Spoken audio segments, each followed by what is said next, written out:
అన్న ఇప్పుడు ఒక మాట చెప్తాను. అసలు కన్నగిరి నియోజకవర్గం ఒకసారి తీసుకుంటే సుమారుగా 35,000 మంది వలసలకు వెళ్తారు. 35,000 మంది ఒక నియోజకవర్గం నుంచి.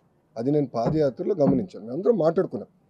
దానికి ఫుల్ స్టాప్ పెట్టాలి అనే లక్ష్యంతో సిబిజీ ప్రాజెక్ట్ ఒప్పందం కుదిరిన వెంటనే నేను గొట్పాటి రవాణా మాట్లాడి ఫస్ట్ ప్రాజెక్ట్ ప్రకాశం జిల్లాలో చేయాలి. అది ఫస్ట్ మేము ఫిలాసాఫికల్గా అనుకున్నాం. ఎందుకంటే ఆయన ఆ జిల్లా నుంచి వచ్చాడు, కానీ మనం మన జిల్లాలో చేయాలి నెంబర్ 1. దాంతో ఇద్దరం ఆడుకుంటే ఆయన అద్దంకి కావాలని కోరలా. ఇద్దరం ఆడుకుని కన్నగిరిలో ఈ సమస్య ఉంది, ప్రత్యేకంగా కన్నగిరిని మనం ఆదుకుందాం అని చెప్పి ఫస్ట్ ప్రాజెక్ట్. హెలికాప్టర్లో నేను వచ్చినప్పుడు ప్రసాద్ గారితో మాట్లాడి ఆయన ఏమన్నా మంచిది ఒక ప్రాజెక్ట్ వచ్చింది, ఇంకా భూమి వస్తే మిగతా చేద్దాం అంటే ల్యాండ్ అయిన వెంటనే నేను ఉగ్ర నరసింహారెడ్డి గారిని అడిగా, అన్న మీరు ఎన్ని వేల ఎకరాలు చౌడు భూమి మీరు ఐడెంటిఫై చేసి వీళ్ళు కౌలు కింద ఇవ్వగలుగుతారు, ఎందుకంటే వాళ్ళు నేపియర్ గ్రాస్ చేస్తానంటే 50,000 ఎకరాలు నేను చేస్తాను అంటే 50 ప్రాజెక్టులు వస్తాయి. 50 ప్రాజెక్టులు ఒకే లొకేషన్. దానివల్ల రూపురేఖలు మారండి. రెండోది వాళ్ళు తయారు చేసి ఎరువు తీసుకెళ్ళి మళ్ళీ అదే భూమిలో వాడుతున్నారు. సో న్యూట్రిషన్ కూడా భూమిలో బాగా విపరీతం పెరుగుతుంది, న్యూట్రియన్స్ బాగా పెరుగుతుంది, ఆ అడ్వాంటేజ్ వచ్చేస్తుంది.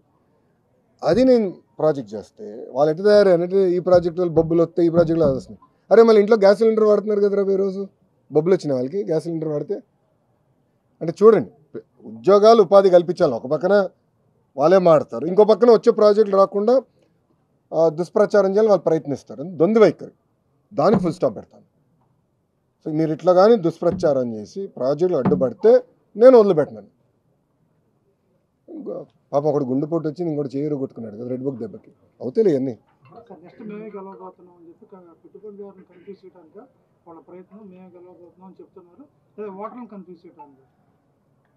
వాళ్ళు కన్ఫ్యూజ్ అయ్యారు, వాళ్ళకి ఇంకా రియాలిటీకి దూరంగా ఉన్నారు. అరే సొంత కార్యకర్తలనే కలవాడండి, వాళ్ళు నాకు లెక్చర్లు బిగ్ పెట్టలేరు. వాళ్ళ సొంత కార్యకర్తలు కలిసడానికి టైం లేదండి. అధికారంలో ఉన్నప్పుడు టైం ఉండదు, ప్రతిపక్షంలో ఉన్నప్పుడు ఆయన బిజీ. ఆయన ఎప్పుడు ఆయన సొంత కార్యకర్తలను కలవాడు సార్. ఆయన సొంత నియోజకవర్గం వెళ్తేనే సరిగ్గా కలవాడు ఆయన. ఇంకా ఆయన మాట్లాడడానికి ఏముంది? ఎక్కడ చేశాడండి, ఎన్నిసార్లు చేశాడండి? మళ్ళీ అది మొదలు పెట్టారని మీరు అట్లా ఇస్తారు బ్లాంకెట్ స్టేట్మెంట్? ఎన్ని రోజులు చేశాడు? ఓపిక ఎక్కడుంది ఆయన కూర్చొని అందరూ కనుక్కొని సమస్యలు పరిష్కరించడానికి? నిజంగానే అంత ఓపిక ఉంటే ఎందుకు ఇక్కడ మంగళగిరి నియోజకవర్గంలో ఆయన సమస్య పరిష్కరించాల? 5 సంవత్సరాలు ముఖ్యమంత్రిగా ఉన్నారు కదా, ఎందుకు చేయలేదు ఆయన? ఆయన ఇంటి కోసం పేదలు తీశాడు. ఆ రోడ్ విస్తరణ పెద్ద రోడ్ వేసుకున్నాక పేదల్లో ఇల్లు అంతా కొట్టేశాడు కదా, నైట్ కొట్టేశాడు. మళ్ళీ అలాంటి ప్రభుత్వం మాది కాదు. ప్రజాప్రభుత్వం, పేదలకు అండగా నిలబడే ప్రభుత్వం ఎన్డీ ప్రభుత్వం. కుటుంబ సభ్యులు ప్రభుత్వ విచారణ మీద నమ్మకం వ్యక్తం చేస్తున్నా కొందరు రాజకీయ ముసుగులో దీన్ని ఒక వివాదం చేద్దామని చూస్తారు. దీన్ని ఎలా కంట్రోల్ చేస్తారు?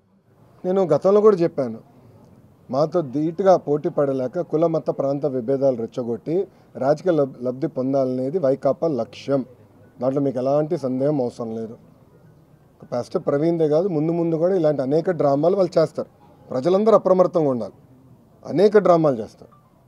ఇప్పుడు ప్రభుత్వం ప్రతి ఇష్యూని సీరియస్గా తీసుకుంటుంది, దర్యాప్తు చేస్తుంది. ఒకవేళ ఎవరైనా తప్పు చేస్తే వాళ్ళు వదిలిపెట్టే ప్రసక్తి ఉండదు ఈ ప్రభుత్వంలో. ఎవరైనా ఉన్నాయి, టీడీపీ వాళ్ళు అవ్వచ్చు, వైకాపా వాళ్ళు అవ్వచ్చు, జనసేన వాళ్ళు అవ్వచ్చు, బీజేపీ వాళ్ళు అవ్వచ్చు, ఎవరిని అవ్వచ్చు.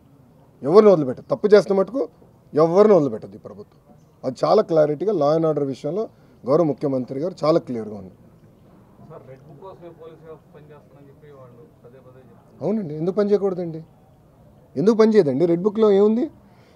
ఎవరైతే చట్టాన్ని ఉల్లంఘించి ప్రజల్ని కార్యకర్తలను ఇబ్బంది పెట్టారో వాళ్ళని వదిలిపెట్టను అన్నాను. అంటే వాళ్ళు చట్టాలు ఉల్లంఘించినట్టే కదా. చట్టాలు ఉల్లంఘించిన వాళ్ళపైన యాక్షన్ తీసుకుంటాం, అదే రెడ్ బుక్.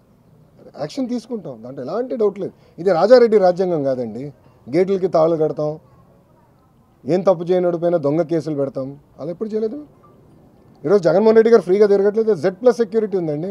అరే పవన్ అన్న కన్నా ఎక్కువ సెక్యూరిటీ ఉంది ఆయనకి, భలే ఉన్నారు. పవన్ అన్న కన్నా ఎక్కువ సెక్యూరిటీ ఆయనకు ఉంది. పవన్ అన్న classification Z category, Jaganmohan Reddy గారికి Z+. ప్రభుత్వమే బుల్లెట్ ప్రూఫ్ వాహనం ఇచ్చి, ఆయన ఆంధ్ర రాష్ట్రంలో ఎక్కడ తిరిగినా ప్రభుత్వమే బుల్లెట్ ప్రూఫ్ వాహనం ఇచ్చి వెళ్ళిస్తుంది. ఏనాడు ఆయన గేటుకి మేము తాడు కట్టలేదే, ఏనాడు ఆయన చేయాల్సిన కార్యక్రమాలు మేము అడ్డుపడలేదే, పర్మిషన్ ఇవ్వకుండా మేము పోలేదే. ప్రభుత్వం చాలా క్లియర్. ప్రజాస్వామ్యంలో ఆయన చెప్పాల్సినంటే చెప్పుకోనివ్వండి, దాన్ని ఎట్లా తిప్పుకొట్టాలో మాకు తెలుసు.